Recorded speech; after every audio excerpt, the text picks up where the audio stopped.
Hi, everyone. I'm so happy that you're here. My name is Frances Queller. I'm the Director of Queller Prep Tutoring and Educational Services. We have an incredible guest. So without further ado, we're going to get started tonight. And I'm happy to introduce Eva Moskowitz right now. I'm going to put her in the spotlights. Here we go. All right. Thank you.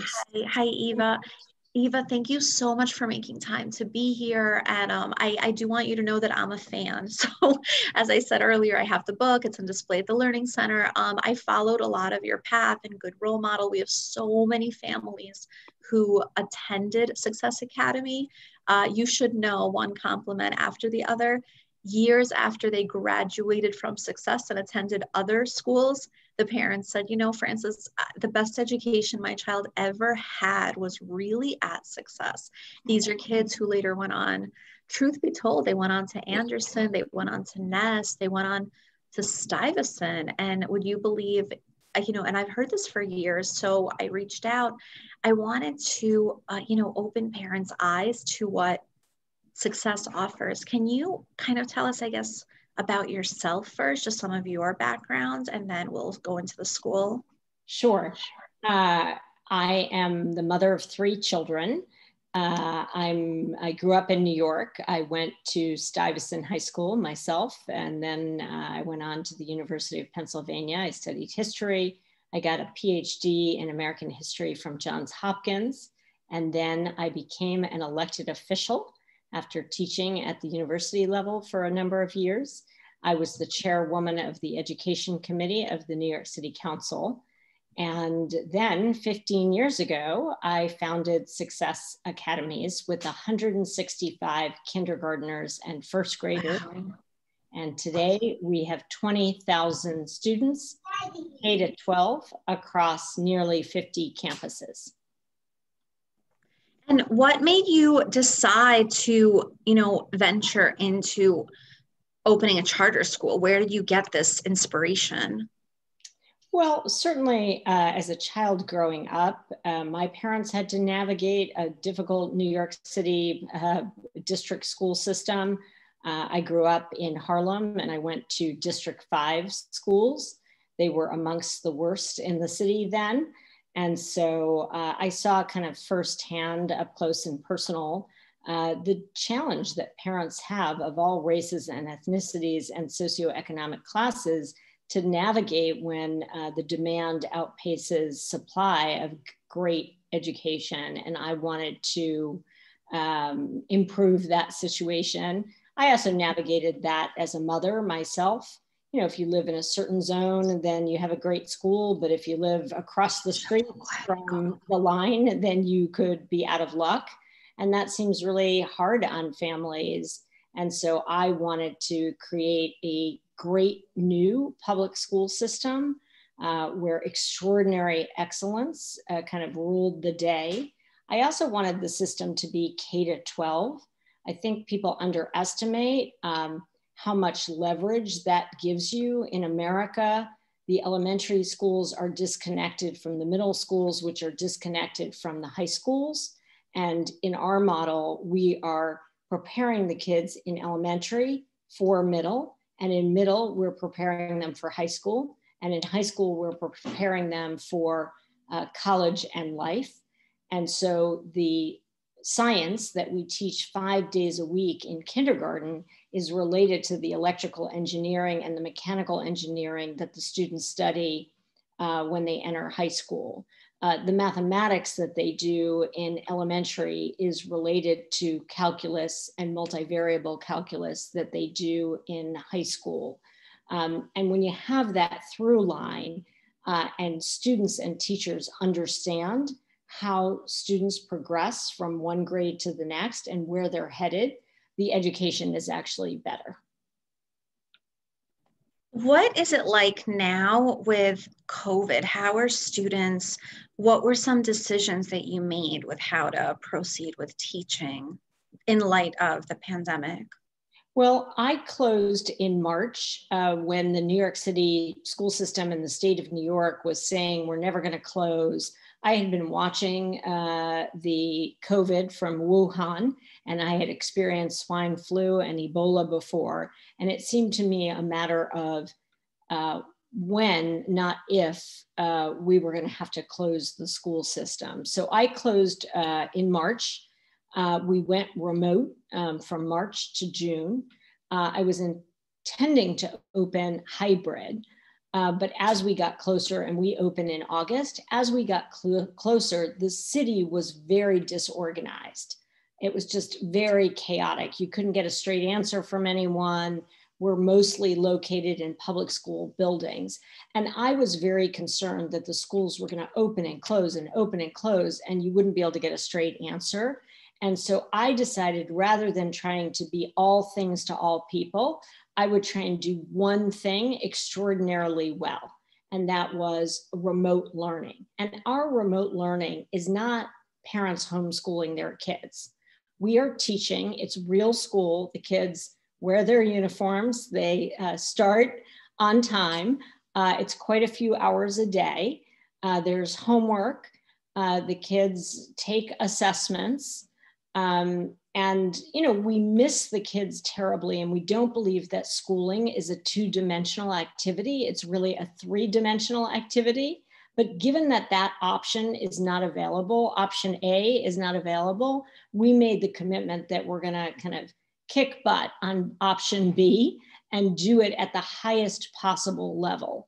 And I think we have succeeded in doing that. So are the kids right now, are they receiving report cards? Are they getting grades? Did they have report cards from last year? Yeah, everything is regular. You know, if I didn't give out grades, I wouldn't know how we were doing as a school system. I have to understand what is the level of student achievement that we are producing. And so it's very, very important to us to assess the kids. We do it digitally. It's a little bit of a pain in the neck. And we did have like a Google outage, and you know, we've had some worldwide tech issues that have impacted us, but we're kind of can-do people. We're just, you know, the kids need a world-class education, not only academically, but in terms of the whole child. So we're doing art and science. All the kids have science kits so that they can do discovery-oriented science. We do dance and music. It's challenging remotely. We even do soccer remotely.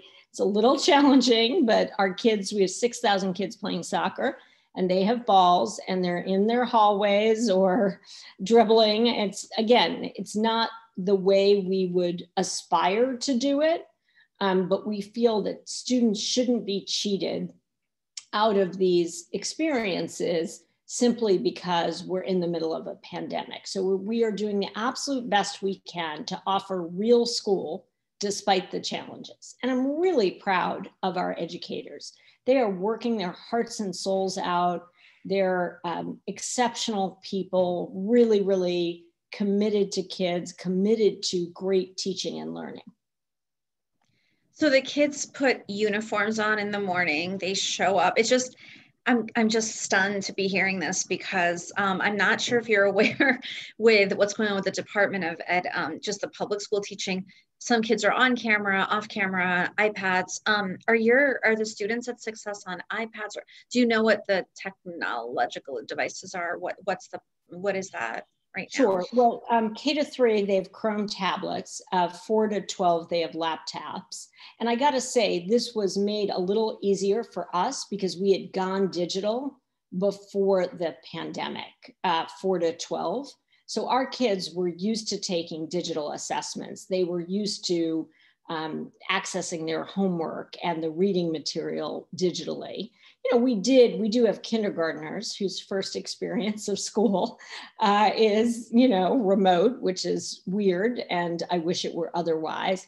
But when I started, people said, oh my God, the kindergartners, they're not going to be able to log on, and how are they going to mute and unmute? And I said, that's silly. The shorter people are much better at technology than the taller people. We will teach them, and they will be very, very agile. So that's not the issue, the issue is just teaching all of the subjects. So we do small reading groups and small writing groups, and giving kids the feedback we need. We even have digital ways of doing breakout rooms for the kids so they can have a book discussion, and they can discuss primary sources that they're learning in history. They can even do the experiments. We do electricity digitally in 4th grade in science. So the kids have Chromebooks and they have laptops, which are the options. What's the application process like to success? Sure, it's really just writing your name and address and date of birth. It's, it takes a couple of minutes to fill out, and that goes into a digital lottery. Our selection criteria by law is a random lottery with preference for geography in the district, but it's very simple to apply. So the students can apply now, and that's for the September 2021 school year, correct? Well, we start in August, so it's a little earlier than that. But yes, they can apply now. The enrollment is open. The lottery is April 6th. Can someone? It's April 4th. It's April 4th. Yeah. The lottery is April 4th. And then we continuously pull off the wait list, actually a couple of weeks into school opening. So it's rolling. When someone drops out, we right away pull another family. And I would just add too, and hi parents, I'm David Briggs. I'm the head of family engagement at SA. I work with Eva. And I would also add that if you want to apply to SA, the easiest way of being able to do that is just to go to our website, successacademies.org, and you'll see on the main landing page where you land, there's a giant image of one of our cutest kids with a button that says apply now. So just follow the prompts once you click there. That's so great. So it's a really, how time intensive do you think the application is? Oh, it's like a couple of minutes. Yeah, we've designed it to be so easy and such a lift. And I think the average completion time on that is about, I would say, 10 minutes tops. I have Melissa Thomas, who is on my team, who can actually answer that. Melissa? Yeah, the application takes about 10 minutes to complete. It'll ask you for your name, the parent guardian information, the information of the applying child. If there's a child, if there are any other children applying as well, you can add them all into one account. If there's a scholar currently enrolled in the school, you can add them as a currently enrolled scholar so that the applying child can potentially get a sibling preference if they're applying to the same elementary school they attended. And then you apply to the schools that you would like to potentially attend. You can apply to one or all 30, but we do recommend that you apply to schools that are convenient for you. And then you have the opportunity to rank the schools according to your preference. Ranking helps us determine. Ranking doesn't increase or decrease your chances of acceptance to a particular location, but it just helps us determine where to place your child in case your child is accepted to more than one location. And then that's pretty much it. It's 10 minutes, pretty quick. That's so great. Thank you. Eva, what is your vision for Success Academy students? What is your dream for them after they leave the education that you're providing in the Charter Network? Well, I want our kids to be kind and humble, although extraordinarily well educated. And I want them to have a level of self-determination so that they can follow their dreams. It's really about the kids being sufficiently prepared that they can make the choices in their lives. But I hope that they will always value education and learning. And the students who you have at Success, their entry point stops at for the application. It stops at 4th grade. Can you just explain the reasoning behind that? Well, we accept kids through elementary school, and our education is extraordinarily rigorous. Our kids are often 2 years ahead of sort of a normal sort of on grade level. And I don't think it would be fair to the existing kids if you took kids that were increasingly behind. We also don't have that many spots in middle and high school because we're very, very popular. And so most of the spots are taken. And the most spots we have are in K through 4. And we can't predict, in-person learning or when it'll happen, but are you prepared to just continue the entire school year remotely right now? Well, we haven't made that decision. We've called it through spring break. And we want to get back on campus as soon as humanly possible. But it's not clear that the vaccine is going to be available for children under the age of 16. It is not clear what the sort of regulatory landscape. And frankly, it's not clear that the Department of Education is going to sort of improve its decision-making. Is just awfully chaotic. So I'm glad that you brought that up, because chaos seems to be a good choice of words with what's going on with the Department of Education right now. And again, I'm speaking personally, so I'm not saying that these are your views or they're mine, but I think I would describe it as a yo-yo as to what's going on with school opening, school closing, reopening. There's no report card grading. There is report card grading. There's erased report card grading. So what I see at Success is just a very stable vision of you're still continuing school. It's really, truly just remote. You're still continuing academics, education. So did you discontinue grades last year? Because that is what the Department of Education did in the public schools. No. And look, we work really, really hard to be super organized and super decisive and have a predictable environment. Now, it's very challenging in the middle of COVID to have a level of predictability, but I think your imagery, what I didn't want to be is a yo-yo. And I didn't want our parents to think they have childcare on Monday and then on Tuesday not, or they think they're good for 2 weeks and then they're not. And that back and forth is very, very difficult on parents. And look, so is homeschooling. I didn't want that either. Parenting is hard enough, working is hard enough. So I wanted to do one thing very, very well. And the one thing I know how to do is teach. And I know how to love kids. I know how to create a rich learning environment, even if it's 2-dimensional. And so we focused all of our energy on doing that very well, whereas other schools were planning the hybrid, and then that got canceled, and then they planned remote, and then they ran into the teachers union contract where teachers didn't have to, remote wasn't in the contract. And so the city of New York said, okay, we can't make you teach, we can only make you record your teaching. And kids really need live teachers. Hey, Frances, I noticed that there are some questions coming in through. Oh, thank you so much well. for bringing that up. I was actually really engaged in the conversation. I did not even check the chat box, but yeah, absolutely.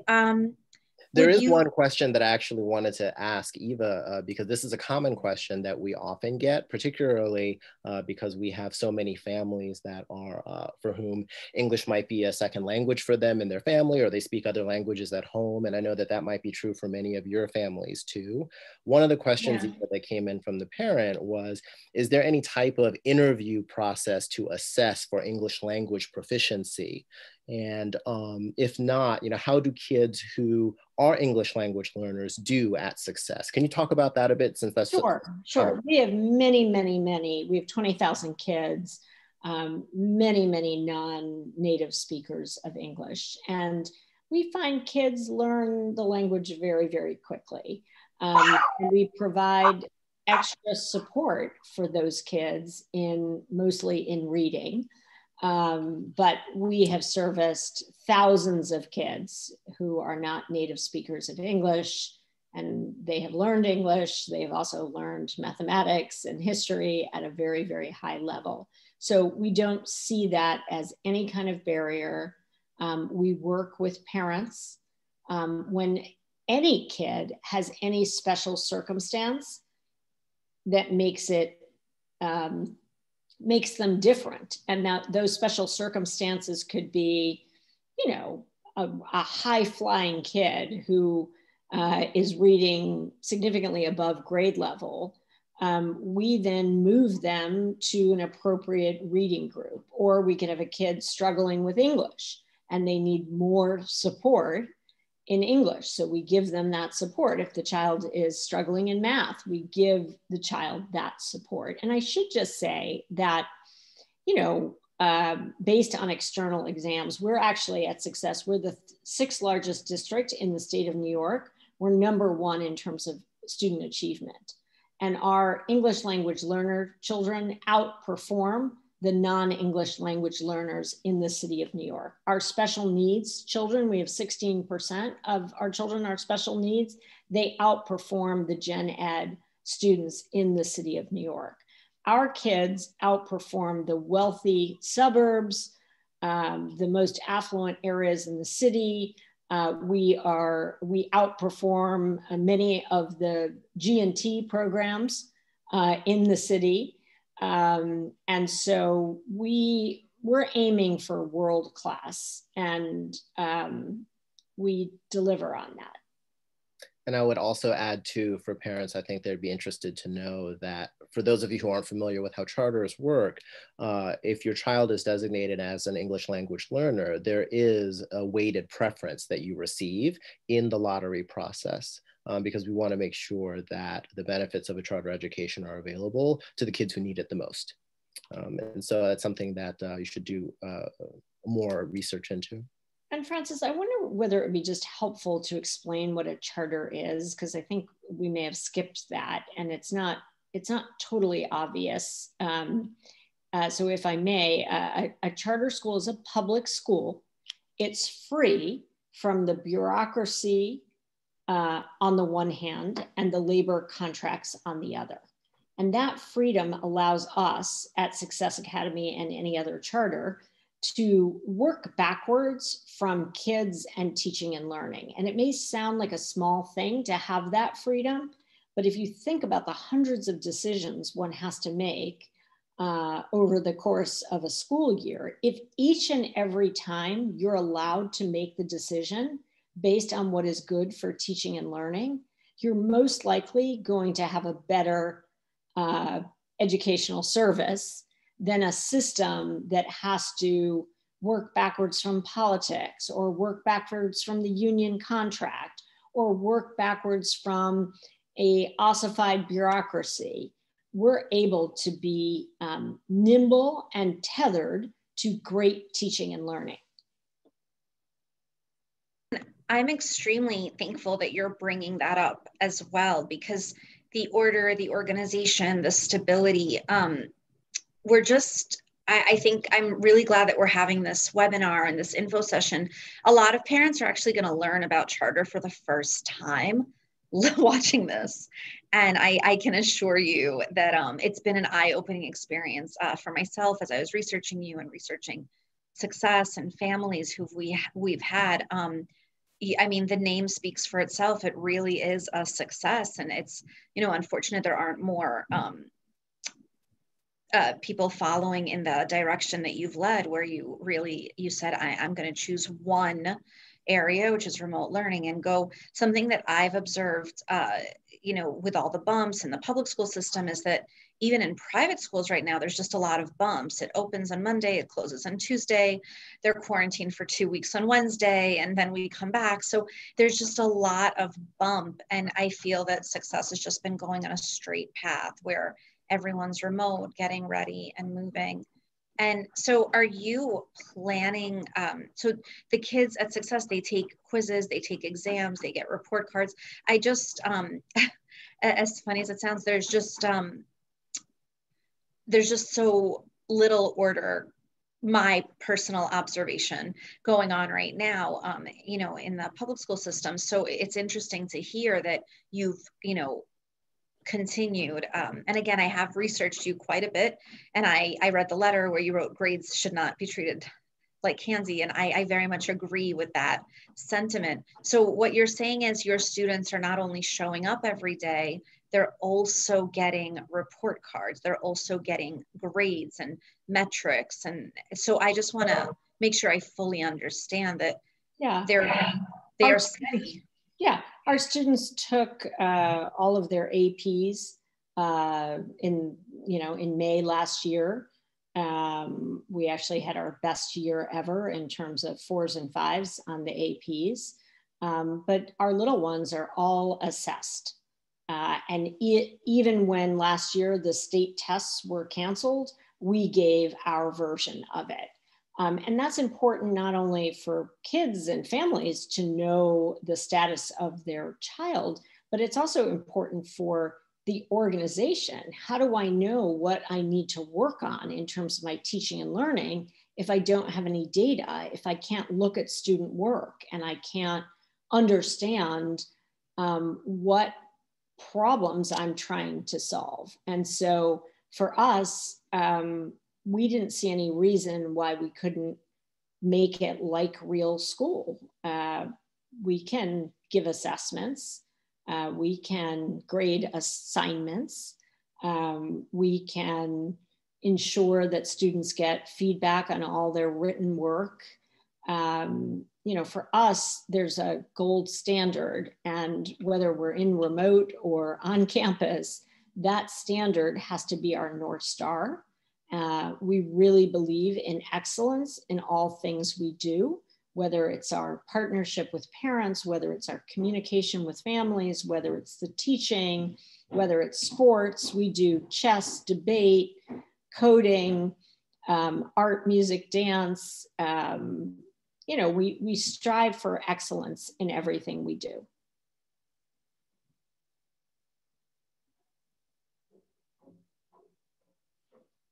I can't hear you.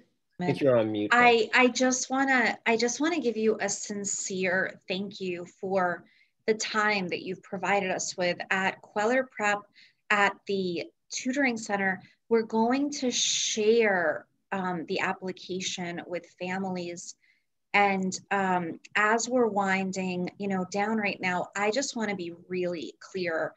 I'm speaking personally, so I want to be able to say this, how much I respect you, how much I admire you, how much I've really been a fan and a follower of the accomplishments of Success, of the school, of what you've done, and the fact that you've provided children with a steady force is, it's just so clear that you love the kids, and you might not, you know, see them or be able to hug them or give them a high five, which I also saw in the videos. It's just so clear that you care. And that is just the most incredible token, you know, for the next generation. It's been a really rough ride in the public schools. It's been a little rougher in private. And I cannot thank you enough for, number one, making time for this. Number two, just having an incredible support team. Number three, the fact that you're able to carve out half an hour to even have this communication about the school, the mechanics. I mean, you care about kids you haven't even met, and it speaks volumes. I just want to make sure that it's okay. I would like to also provide parents with an email, contact, communication. Parents, if you have any questions, please type it into the chat so that we have it here. You can do that. And I just want you to know that, you know, I'm a big fan, and I believe in this order, organization, and giving kids this opportunity to be empowered and to have stability during a pandemic. I really just, it's just a blessing from the sky that, you know, you guys have provided this for the kids during a pandemic. It's a little bit unfortunate that, you know, more of that hasn't been done right now. I really want to thank you for, you know, not only reaching out and responding, but for having this today. Thank you. Thank you for doing this. I want to specifically also thank David, Melissa, and Yesenia, because you really, you know, there was a lot behind the scenes in terms of just organizing and planning. So it's beyond words, incredible. Thank you. And if you want to close and say anything about Success Academy, I'm sure the parents would love it. Sure. Well, I wanted to thank you and your parents for your interest in our work and your incredibly kind and gracious words. We appreciate it. The work is hard, and we do pride on ourselves on trying to deliver excellence even in these very difficult times. So thank you for having us. I am gonna run just because there's a lot of work I still have to do tonight, but I appreciate very, very much your inviting me and having me, and I hope you and everyone at Queller Prep has a wonderful holiday. Stay safe and healthy in these perilous times, and we hope to see you in the new year. Thank you, Eva. And then Francis, the last thing that I would like to tack on at the end is that if any of your parents have any questions, they can please email us directly at any time at enrollment@academies.org, or you can call us. Great. You know what? Let's also type that. I'm going to ask to type that into the chat box also, so that we have that enrollment@Success Academy. Oh, it is. Okay, yeah, great. In there, and the phone number is also in there too. Okay. Great. That is so great. Thank you so much. Thank you for this time and this amazing opportunity, and really just for giving us this precious, precious chance to learn about the Charter School Network. I really hope this webinar encourages parents to apply and give their kids an opportunity that, let's just say, a taste of a better chance would be great right about now. Thank you, everyone. Thank you so much for this. All right. Okay. Bye. Thank you. Thank you so much. Thank you, Yesenia. Thank you, David. Thank you, Melissa, Danny, everyone who's participating today as well. Thank you. Thank you, everyone. Okay, bye. Thank you.